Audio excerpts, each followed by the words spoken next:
Good morning, 10th class students. We already started our chapter number 6, that is the life process, and we already discussed what are the basic things requirement for the life process development. What are the basic criteria on behalf of that we have to categorize or differentiate in between the living beings and non-living beings. So, if we are having the carrying some arrangements on behalf of that, we have to look at the extractions, respirations, nutrition, and the breathing, and the transportation, circulation. So many other things on the basis we have to tell that anyone having a living things. So we yesterday already discussed about that nutrition and how do living things get their food. तो देखिए सबसे पहले कि कोई भी living things जो होते हैं वो अपने food को कैसे लेते हैं. The general requirement for energy and material is common in all organisms. देखिए जो general requirement है energy की वो सभी के अंदर है कि अगर कोई भी living things है then they need energy. उसको एक energy चाहिए and the energy they can be get from the food only. They can be get the food, but the taking of that food, intake of food, or the maybe the basis of the mode of nutrition may be different into the organisms for getting energy. And materials in common in all organisms, but it is fulfilled in different ways. Some organisms use simple food materials obtained from inorganic source in the form of carbon dioxide and water. These organisms, the autotrophs, include green plants and some bacteria. तो देखिए कुछ एक जो organs जो हमारे आसपास में रहते हैं वो अपना फूड जो है सिर्फ और सिर्फ सनलाइट के हेल्प से भी कर लेते हैं, मतलब सनलाइट के द्वारा और CO2 के हेल्प से कर लेते हैं. जैसे कि देखिए ग्रीन प्लांट, तो ऑल ग्रीन प्लांट जो है वो साथ में कुछ देखिए बीजीए यानी ब्लू ग्रीन एल्गे हैं, ठीक है, और कुछ जो साइनोबैक्टीरियाज वगैरह हैं, ठीक है. तो ये इस टाइप के कुछ बैक्टीरिया वगैरह प्लांट्स वगैरह जो है जिनके पास में ग्रीन कलर की क्लोरोफिल होते हैं. So with the help of sunlight and CO2 they can make a process of photosynthesis and through this photosynthesis they get the energy or they can prepare their own food. तो देखिए जैसे कि oxygen, जैसे कि autotrophs, auto means self, trophs means nourishment, auto synthesis. इसका मतलब देखिए self ही synthesis कर रहे हैं, सेल्फ ही खुद का जो फूड है वो प्रिपेयर कर रहे हैं. Include green plants and some bacteria. Other organism utilise complex substances. These complex substances have to be broken down into simpler ones before they can be used for the upkeep and growth of the body. To achieve this, organisms use biocatalyst called enzyme. तो इसको achieve करने के लिए इन organs की बात में देखिए biocatalyst होते हैं, और ये जो बायोकैटलिस्ट हैं वो किसी भी प्रोसेस को और ज्यादा फर्दर उसको जो है मतलब प्रोसीड करने में हेल्प करते हैं. सो तो इस टाइप के ही हम एंजाइम कहते हैं. और आप जो है बहुत जल्दी हमारे जब डाइजेस्ट सिस्टम की हम बात करेंगे तो कुछ एंजाइम्स जो होते हैं तो किसी भी रिएक्शंस को और ज़्यादा उसको तेजी मतलब उसको और ज़्यादा प्रोसेस करने के लिए, प्रोसेस में लाने के लिए हम जिनका यूज करते हैं तो वो बायोकैटलिस्ट होते हैं या फिर एंजाइम्स होते हैं. Thus, the heterotroph survival depends directly or indirectly on autotrophs. तो heterotrophs जो होते हैं, hetero means on other, ठीक है ना, hetero का मतलब होता है other and troph means to synthesis या to nourishment. तो इसका मतलब है कि अपने self nourishment के लिए भी heterotrophs जो है वो दूसरों के ऊपर डिपेंड करता है. और ये autotrophs, heterotrophs आपके लिए नए वर्ड नहीं है, आप पहले भी इनके बारे में 7th क्लास का जो है पढ़ चुके हो. देखिए Thus, the heterotroph survival depends directly indirectly on autotrophs. Heterotrophic organisms include animals and fungi. तो जितने भी सारे एनिमल्स हैं या फंजाई है जो most of heterotrophic mode of nutrition को देखिए के बेसिस पर है, वो सभी कुछ जो है वो दूसरे पे, इसका मतलब देखिए डायरेक्टली इनडायरेक्टली जो है ऑटोट्रॉप्स पर ही डिपेंड है. ऑटोट्रॉपिक देखिए न्यूट्रिशंस. ऑटोट्रॉपिक देखिए carbon and energy requirement of the autotrophic organisms are fulfilled by photosynthesis. It is the process by which autotrophs take in substance from the outside and convert them into stored form of energy. This material is taken in the form of carbon dioxide and water, which is converted into carbohydrate in the presence of sunlight and chlorophyll. तो देखिए ये कह रहे हैं कि autotrophic जो nutrition है, ठीक है, वो न्यूट्रिशन देखिए वही है जिसके अंदर फुलफिल बाय फोटोसिंथेसिस. सबसे पहला जो रोल है इसके अंदर किसका है? फोटोसिंथेसिस का. अगर फोटोसिंथेसिस नहीं है तो इसका मतलब ऑटोट्रॉपिक न्यूट्रिशन नहीं हो सकता है. देखिए So it is the process by which autotroph take in substance from the outside. जिसके अंदर autotroph जो होते हैं वो substance को outside से लेते हैं, then convert them into a stored form of energy. और फिर बाद में उसको जो सेलुलोज वगैरह स्टार्च की जो फॉर्म होती है उसके अंदर ही जो है स्टोर करके रखते हैं, वही उनकी क्या है? एनर्जी है. This material is taken in the form of carbon dioxide and water, which is converted into carbohydrates in the presence of sunlight and chlorophyll. Carbohydrates are utilised for providing energy to the plant. तो carbohydrates जो है वो उनको utilise किया जाता है energy जो है प्लांट से उनको एनर्जी देने के लिए। We will study how this takes place in the next sections. The carbohydrates which are not used immediately are stored in the form of starch, which serve as the internal energy reserve to be used as and when required by the plant. तो देखिए जो carbohydrates मतलब तुरंत use में नहीं आएंगे, मतलब तुरंत यूज में मतलब जिनकी रिक्वायरमेंट जस्ट नहीं है उनको उसी ऑन द टाइम जो है ऑन द स्पॉट उनको नहीं है, वो सब रिजर्व मटेरियल के अंदर चले जाएंगे और वो रिजर्व जो है वो स्टार्च की फॉर्म में जो है वो रिजर्व रहेंगे। और जब कभी प्लांट्स की उसको नीड रहेगी, जब कभी लैक ऑफ जो है उनके पास में लीव्स हो जाए या मतलब लीव्स उनके पास में बहुत कम हो, तब जो फूड जो है वो स्टेम के अंदर जो फुलफिल रहता है उनके अंदर भरा रहता है, वो फूड जो स्टार्च है वो वापस यूज में आएगा। तो ऐसा देखिए हर किसी एनिमल्स या ऑर्गन्स के अंदर होता है, ठीक है। जब भी आप फूड वगैरह खाते रहते हो तो बहुत सारा फूड जो है स्टोर फॉर्म में रहता है, और जब कभी आप देखिए जो इस टाइप की फास्टिंग वगैरह की जो कंडीशन होती है जिस समय आप कुछ नहीं खा रहे होते, देन वो फूड जो है आपको उस समय एनर्जी जो है प्रोवाइड करने में हेल्प करता है। A somewhat similar situation is seen in us where some of the energy derived from the food we eat is stored in our body in the form of glycogen। तो जहाँ plant के अंदर starch की form में store रहता है, वही हमारी बॉडी के अंदर ग्लाइकोजन की फॉर्म में लिवर के अंदर जो है मतलब ये स्टोर रहते हैं, और बहुत सारी सेल्स के अंदर भी देखिए रहते हैं। और कई बार फैट जो है वो भी स्टोर रहती है एडिपोज टिश्यूज के रूप में हमारी स्किन की लेयर पर। नेक्स्ट देखिए एक रिएक्शन लिखी हुई है जो आपको यहाँ पर देखिए बता रही है कि 6CO2 + 12 H2O, यानी देखिए कार्बन डाइऑक्साइड विद वाटर और क्लोरोफिल जो कि प्लांट के पास में रहता है, एंड देन सनलाइट, ठीक है ना, यूज ऑफ सनलाइट, उन सब की प्रेजेंस में प्लांट जो है फोटोसिंथेसिस का प्रोसेस करता है, और इसके अंदर देखिए ग्लूकोज बन के आता है, दैट इज द C6H12O6, और साथ में 6O2 जो कि हमारे लिए है उनको वो रिलीज कर लेते हैं, और 6H2O जो कि वाटर है, ठीक है, तो उसको वेपर की फॉर्म में ट्रांसपिरेशन प्रोसेस के द्वारा उसको बाहर निकाल लिया जाता है। समझ आएगा, जो भी एक्स्ट्रा वाटर इनके पास में रहता है। तो ये कह रहे हैं कि जो C6H12O6 है यही इनका क्या ग्लूकोज है, वही इनका न्यूट्रिएंट्स है, और वही उनको क्या करने वाले हैं, एनर्जी प्रोवाइड करने वाले हैं उनकी ग्रोथ एंड डेवलपमेंट के लिए, ठीक है ना। May be the formation of new birds, formation of new leaves, okay, the branches, fruits, flowers, anything, ठीक है ना, जो भी उनकी जरूरत है उन सबको करने के लिए। तो ये फोटोसिंथेसिस रिएक्शन है, और आपको रिमेंबर रहनी चाहिए थी हमेशा एग्जाम पर्पस से। Let us now see what actually happens during the process of photosynthesis. देखिए एक्चुअल में देखिए इस फोटोसिंथेसिस प्रोसेस में होता क्या है वो हम देख लेते हैं यहाँ पे। Following events occur during this process, देखिए कौन कौन से इवेंट जो है यहाँ पर होते हैं इस प्रोसेस के अंदर। Absorption of light energy by chlorophyll, सबसे पहले जो ज्यादा जरूरी है वो क्या है, absorption of light energy by chlorophyll. Chlorophyll देखिए क्लोरोप्लास्ट के अंदर होते हैं, क्लोरोप्लास्ट अपने आप में एक प्लास्टिड्स होते हैं, आपने क्लास 9 के अंदर देखे होंगे, ल्यूकोप्लास्ट, ठीक है ना, एमाइलोप्लास्ट, इलियोप्लास्ट, ठीक है, क्रोमोप्लास्ट, ठीक है ना। तो इस टाइप की बहुत सारे इस टाइप की प्लास्टिड्स थे, ठीक है ना, और ये जो प्लास्टिड एक सेल का ही पार्ट होता है। तो इन प्लास्टिड्स के अंदर ये क्लोरोप्लास्ट होते हैं जो एक्चुअल में ग्रीन कलर के होते हैं, उन्हीं के अंदर एक पिगमेंट जो ग्रीन कलर का पिगमेंट होता है उसी को हम कहते हैं क्लोरोफिल।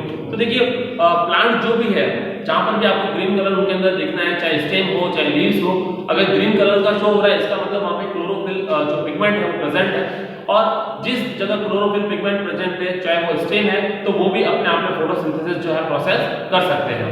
तो यहाँ पर सबसे पहला जो फर्स्ट स्टेप है ये इवेंट होगा वो होगा कि कैसे जो सन की लाइट एनर्जी आ रही है, ठीक है ना, जो सनलाइट जो आ रही है उसकी एनर्जी को जो है हमारा जो प्लांट है उसको एब्जॉर्ब करे। तो ये होता है हमारे लीव्स के उस क्लोरोप्लास्ट के द्वारा जिसके अंदर की क्लोरोफिल क्या है, फील्ड है। Conversion of light energy to chemical energy, फिर उस लाइट एनर्जी को जिसको क्लोरोफिल ने एब्जॉर्ब कर लिया उसका जो है कन्वर्जन होगा किसके अंदर, केमिकल एनर्जी के अंदर, and splitting of water molecules into hydrogen and oxygen. तो जो वाटर मॉलिक्यूल देखिए आप ऊपर की तरफ रिएक्शन के अंदर देख सकते हैं 12H2O लिखा है, और उस H2O जो है उसके वाटर मॉलिक्यूल को क्या किया जाएगा, ब्रेक डाउन किया जाएगा into hydrogen and oxygen.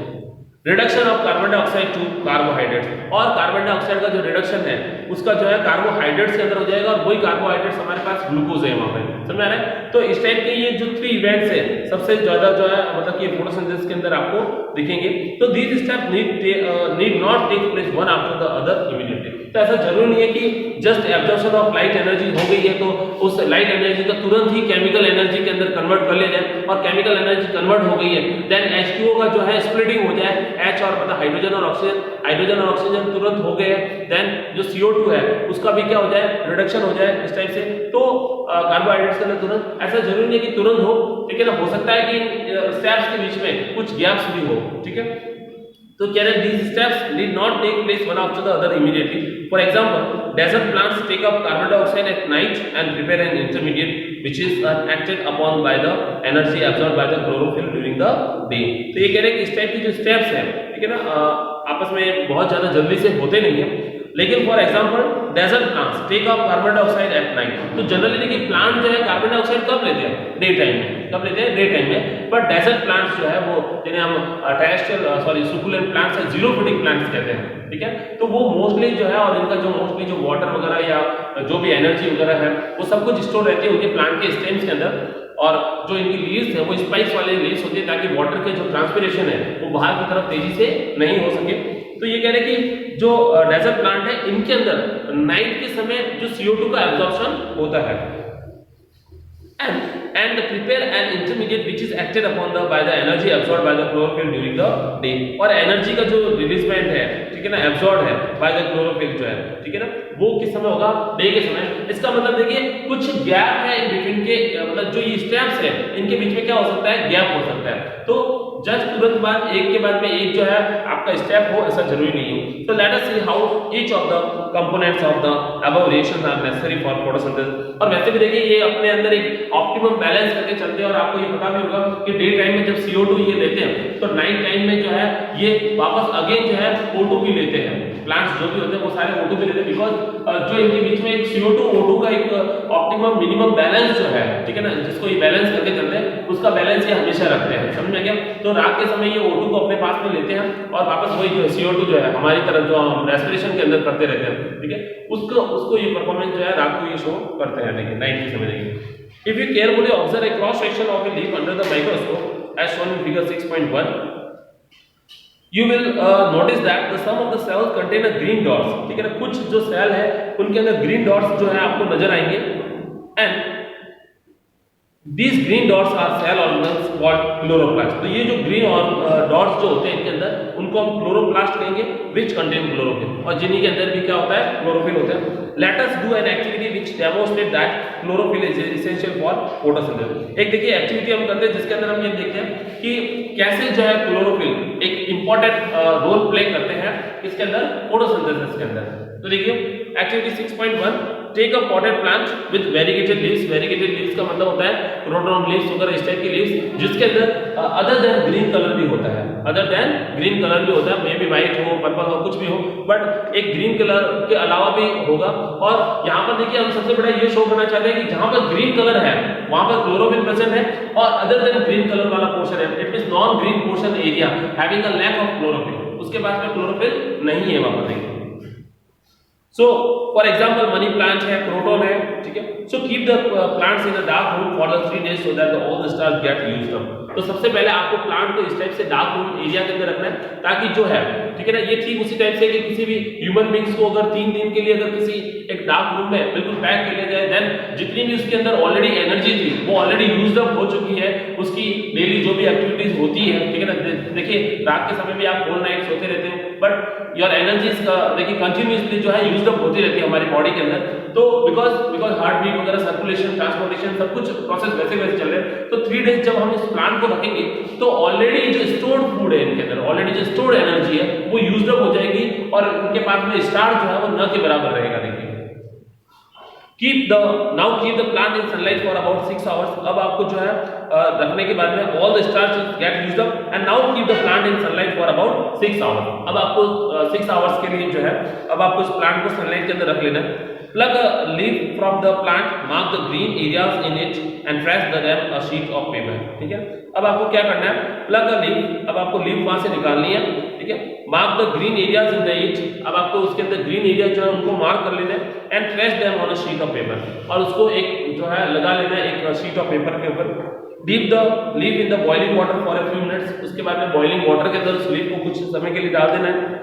After this immerse it in a beaker containing alcohol, उसके बाद में उसको इस टाइप से देखिए अल्कोहल के अंदर डालना है जिसके अंदर हम डायरेक्टली अल्कोहल को मतलब वार्म नहीं करके एक बीकर के अंदर वाटर देखिए वार्म करेंगे एंड उसको जेंटली हीट देंगे एंड सिर्फ और सिर्फ अल्कोहल तो हम उस टेस्ट ट्यूब के अंदर रखने वाले हैं जिसकी जो वाटर के द्वारा हीटिंग है वो इसको मिलने वाली है। I hope you are understanding what I am telling. देखिए इस टाइप से कुछ रखेंगे कि जैसे बीकर रख लिया और उसके अंदर एक टेस्ट ट्यूब रख लिया हमने यहाँ पर, ठीक है, और इस टेस्ट ट्यूब के अंदर देखिए हमने यहाँ पर क्या कर लिया, मान लीजिए कि जो लीफ है उसको रख दिया और इसको हमने अल्कोहल से भरा और इसको हमने जो है यहाँ पर वाटर से भरा और जब हम इसको ये देखिए ट्राइपॉड स्टैंड के द्वारा आपने देखा होगा ट्राइपॉड स्टैंड वगैरह यहाँ पर एक मैश लगी होती है जिसके ऊपर टिश्यू पेपर जो होता है, ठीक है, और इसके द्वारा जो हम इसको डायरेक्ट हीट करेंगे तो जब वाटर बॉयल होने स्टार्ट होगा तो अंदर का अल्कोहल भी हल्का हल्का जो है वार्मनेस होनी होगी, बट डायरेक्टली हम अल्कोहल को प्लेन के ऊपर रखने वाले नहीं हैं, ठीक है। So dip the leaf in the boiling water few minutes, then containing alcohol. Carefully place the above beaker in a water bath and heat till the alcohol begins to boil. तो ये देखिए हमारे लिए वाटर बाथ है यहाँ पर और उसी के अंदर हमको केयरफुल इसको रखना है and heat till the alcohol begins to boil, और तब तक हीट करते रहना जब तक कि इसके अंदर का अल्कोहल जो है बॉयल होना स्टार्ट नहीं हो जाए। What happens to the color of the leaf? What is the color of the solution? अब आपको देखना है कि देखिए कलर ऑफ द लीफ क्या रहने वाला है। इतना जब कुछ हम बॉयल कर लेंगे और ये अल्कोहल भी बॉयल हो रहा है और इसके अंदर हमने ऑलरेडी प्लेस कर रखा है इस लीफ को, देन देखिए अब जो है कलर किस टाइप का होगा, लीफ का एंड देन अल्कोहल का। देखिए so now deep the leaf in the dilute solution of iodine for a few minutes. अब आपको जो है डाइल्यूट सॉल्यूशन जो है आपको आयोडीन का जो है वो ले लेना है। देखिए आयोडीन सॉल्यूशन का मेन जो यहाँ पर यूज है वो ये है कि जब भी हम आयोडीन सॉल्यूशन का यूज करेंगे किसी देखिए ग्रीन कलर वाले पोर्शन पर या जहां पर स्टार्च है, then blue black colour will be the form, तो ब्लू ब्लैक कलर आएगा। तो अगर कहीं किसी जगह उधर ब्लू ब्लैक कलर आ रहा है इसका मतलब वहां पर पहले से क्या है, स्टार्च है, और स्टार्च उसी जगह होगा जहां पर क्या था, क्लोरोफिल था, जहां पर क्या था, क्लोरोफिल था। देखिए observe the colour of the leaf and compare this with the tracing of the leaf done in the beginning. What can you conclude about the presence of starch in various areas of the leaf? तो आप देखिए diagram के अंदर भी देख सकते हो, initially जिस लीफ के अंदर ग्रीन डॉट्स जो थे, ठीक है ना, बाद में जब हमने उसको आयोडीन सॉल्यूशन से टेस्ट किया, then the green dots are just changes into the blue black colour, वो ब्लू ब्लैक कलर के अंदर चेंज हो चुके हैं। तो ये ब्लू ब्लैक कलर जो है they are showing the presence of starch and starch is only the areas where the already the accumulations of the chlorophyll, तो जहां पर पहले से ही क्या हो, क्लोरोफिल हो। तो ये आप फिगर 6.2 के अंदर आराम से देख सकते हैं। देखिए कि वेरीगेटेड लीफ है जो before and after the starch है। So now let us study how the plants contains carbon dioxide, ठीक है ना, कैसे ऑब्टेन्स कार्बन डाइऑक्साइड। तो कैसे देखिए कार्बन डाइऑक्साइड जो है प्लांट जो है ऑब्टेन करते हैं इन क्लास 9। तो देखिए इस एक्टिविटी देखिए 6.1 के द्वारा आप जो है वो समझ चुके होंगे कि इन मतलब कि कैसे जो है आप शो कर सकते हो कि जो क्लोरोफिल है, ठीक है ना, वो ज्यादा नेसेसरी है किसके लिए, फोटोसिंथेसिस के लिए, ठीक है ना, या क्लोरोफिल का प्रेजेंस कैसे शो कर सकते हैं किसी भी लीफ के अंदर। Now let us study how the plant obtains carbon dioxide. In class 9th we have talked about the stomata, which are tiny pores present on the surface of the leaves. Massive amounts of gaseous exchange takes place in the leaves through these pores for the purpose of photosynthesis. But it is important to note here that exchange of gas occurs through across the surface of the stem, roots and leaves as well, since large amount of water can also be lost through the stomata. तो देखिए ये कह रहे हैं कि कैसे जो है कार्बन डाइऑक्साइड को जो है ऑब्टेन किया जाता है किसके द्वारा, प्लांट्स के द्वारा। तो आप 9th क्लास के अंदर भी देखिए आपने देखा है कि स्टोमेटा का डायग्राम, स्टोमेटा का जब आप डायग्राम देखोगे तो आपने ये भी पढ़ा होगा opening and closing of the stomata, stomatal pores, ठीक है ना। तो देखिए आपने इस टाइप का कुछ डायग्राम भी देखा था, तो जिसके अंदर जो है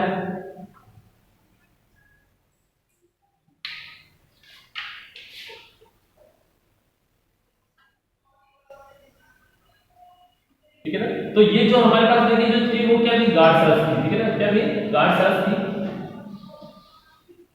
और इन गार्ड सेल्स के अंदर देखिए कॉन्ट्रैक्शंस और रिलैक्सेशन जो है होता है, क्लोरोप्लास्ट के अंदर आप देख सकते हो, ठीक है, इनके पास होते हैं। और इस टाइप के जो स्टोमेटल पोर्स होते हैं जो आपको ग्रीन लीव्स के अंदर दिखाई देंगे, ये स्टोमेटल जो पोर्स होते हैं वो आपको बहुत ज्यादा जो ब्रॉड देखिए लीव्स होती है उनके अंदर नीचे की तरफ ज्यादा, ठीक है ना, जो नीचे वाला डॉर्सल जो एरिया नीचे वाला, ठीक है, लोअर एरिया, लोअर एपिडर्मिस है, वहां पर ज्यादा दिखेंगे और अपर वाले एरिया में थोड़ी कम दिखेंगे।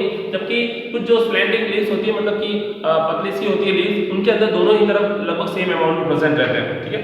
तो ये कह रहे हैं in class 9 we have talked about stomata which are tiny pores present on the surface of the leaves. Massive amount of gaseous exchange takes place in the leaves through these pores for the purpose of photosynthesis. देखिए बहुत सारा जो amount of gases exchange तो देखिए सबसे ज्यादा needs है photosynthesis के अंदर, बिकॉज देखिए जो भी इसके अंदर CO2 जो है बनता रहेगा इनके अंदर, ठीक है, उसको बहुत जल्दी से देखिए उनको यूज भी करना है जो उन्होंने CO2 लिया है, और O2 जो इनके अंदर बन रहा है उसको वापस उनको रिलीज भी करना है। तो इस टाइप का जो एक्सचेंज है वो कहीं ना कहीं इन स्टोमेटल पोर्स के द्वारा होता है। बट इट इज देखिए massive amount, but it is important to note that here that exchange of gases occurs across the surface of the stem, root and leaves as well as since large amount of water can also be lost through these stomata।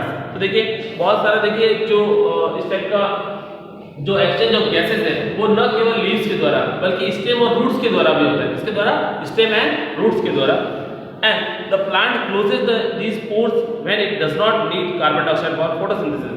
ये कह रहा है कि large amount of water can also be lost through this stomata, बहुत सारा amount जो है water जो है स्टोमेटा के द्वारा लॉस होता है।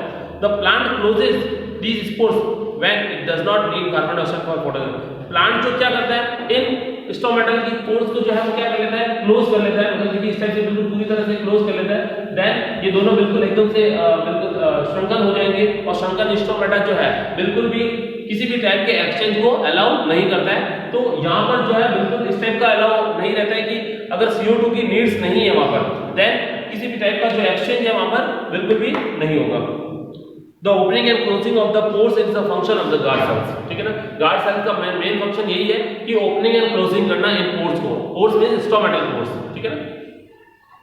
Then causing the stomatal pore to open. Similarly, the pore closes if the guard cells shrinks. और वही देखिए कि गार्ड सेल्स श्रिंक हो जाएंगे अगर यही जो है पोर्स जो हमारे कैसे हो जाएंगे, श्रिंक यानी देखिए बिल्कुल क्लोज हो जाएंगे, समझ में आ रहा है। देखिए क्लोज हो जाएंगे मतलब कि गार्ड सेल जो है श्रिंक हो चुकी है, श्रिंक का होने का मतलब होता है पिचकना, ठीक है ना। तो ये इस टाइप से देखिए गार्ड सेल जो है इस टाइप से इकट्ठे हो जाएंगे। इसका मतलब ये कि किसी प्रकार का कोई भी आउटर में मतलब आउटर या एक्सटर्नल जो एनवायरनमेंट की तरफ या इंटरनल मतलब अंदर की तरफ आउटसाइड इनसाइड कोई भी मूवमेंट इसके द्वारा नहीं होगा।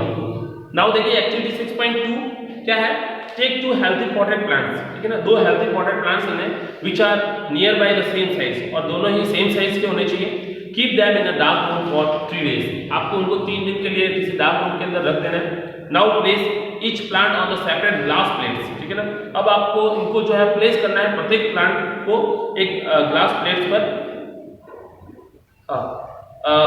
देखिए आप बेल जार जो है इस टाइप का देख सकते हो, उनके ऊपर जो है डायग्राम के अंदर 6.4 के अंदर लगा हुआ है। Place a watch glass containing a potassium hydroxide, देखिए पोटेशियम हाइड्रोक्साइड जो फ्रेशली प्रिपेयर्ड पोटेशियम हाइड्रोक्साइड है, मेन जो फंक्शन है पोटेशियम हाइड्रोक्साइड का मैं आपको बता दूं पहले से, CO2 का एब्जॉर्प्शन। क्या है CO2 का एब्जॉर्प्शन जो है मेन फंक्शन है हमारा KOH का। The potassium hydroxide is used to absorb carbon dioxide. Cover both plants with a separate bell jar as shown in figure 6.4. Use Vaseline to seal the bottom. बिल्कुल देखिए gases का exchange बिल्कुल बाहर की तरफ नहीं होना चाहिए उस प्लांट का। अगर बाहर की तरफ होगा तो CO2 एब्जॉर्ब जो ऑलरेडी कर रहा है, देखिए वो जो KOH जो कर रहा है वो बिल्कुल कुछ भी काम का नहीं रहेगा, बिकॉज उस प्लांट को अगर बाहर से अगर एक्सटर्नली कुछ भी गैसेस मिलती रहेगी या गैसेस एक्सचेंज स्टार्ट रहा कंटिन्यू, देन उनके अंदर वो आप देखिए चेंजेस नहीं देख पाओगे जो इस एक्टिविटी के द्वारा आपको देखना है। तो आपको उसको बैक से क्या करना है, बिल्कुल एयर टाइट करना है। तो plates, glass plates, so that its setup is airtight. Keep the plants in sunlight for about 2 hours. उसको 2 hours के लिए रखना है। Plug a leaf from each plant and check the presence of starch in the above activity. Do both the leaves show the presence of the same amount of starch? So what can you conclude from this activity? So based on the 2 activities performed above, can be designed an experiment to demonstrate that sunlight is essential for the photosynthesis. तो देखिए ये कह रहे हैं कि जिस plant के अंदर अगर आपको देखिए जो हमारे पास 4 थिंग्स है नीड्स, देखिए आप जानते हो कि देखिए वो 4 कौन से नीड्स हैं जो एक फोटोसिंथेसिस के लिए बहुत ज्यादा जरूरी है। तो आप सबसे पहले देखिए उसके अंदर देखेंगे, देखिए एक तो कार्बन डाइऑक्साइड,